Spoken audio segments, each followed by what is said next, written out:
Today, we are jumping right into a firestorm that's been brewing in the Star Trek community. We're going to break down a video essay that argues there's this massive, and I mean massive, disconnect between the glowing reviews a recent series is getting and the absolute fury from a big chunk of the fan base. So, here's how we're going to map this out. First, we'll look at the wildly different reactions to the show. Then, we're going to dig into the argument that the series just doesn't get Star Trek's core values. After that, we'll get into the allegations of total chaos behind the scenes. And finally, we'll see exactly who the source is blaming for all of it.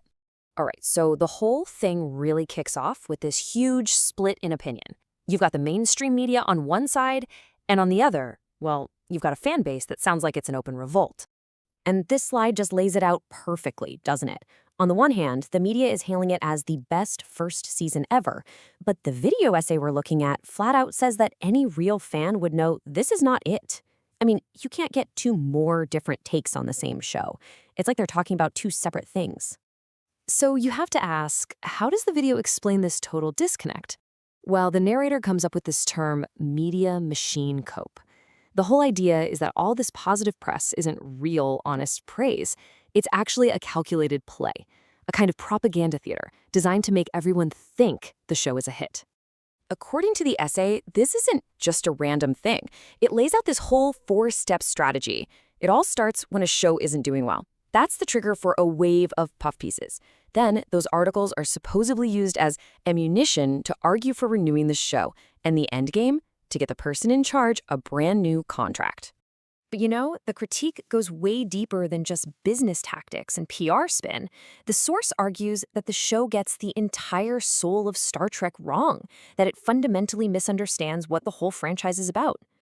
So the video starts by showing you these articles that praise the show, saying it really embodies those classic Trek values, optimism and infinite diversity. But then the narrator just comes in and completely torches that idea.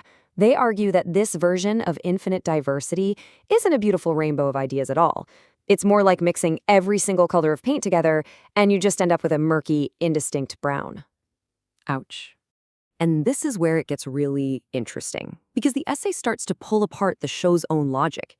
It takes that idea of personal growth without interference and says, wait a minute, isn't education itself an outside interference? And it also pushes back on the idea of total inclusivity, arguing that the original Starfleet was something you had to strive for. It had standards. It was exclusive because you had to earn your spot. And this right here, this is the absolute core of the argument. The video claims that the real magic of classic Star Trek was in the gray areas. It wasn't about giving you easy answers. It was about asking tough questions and exploring the difficult exceptions to the moral rules.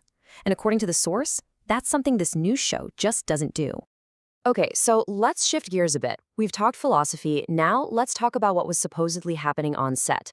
The video essay points to what it claims is pretty clear evidence of a chaotic and really troubled production.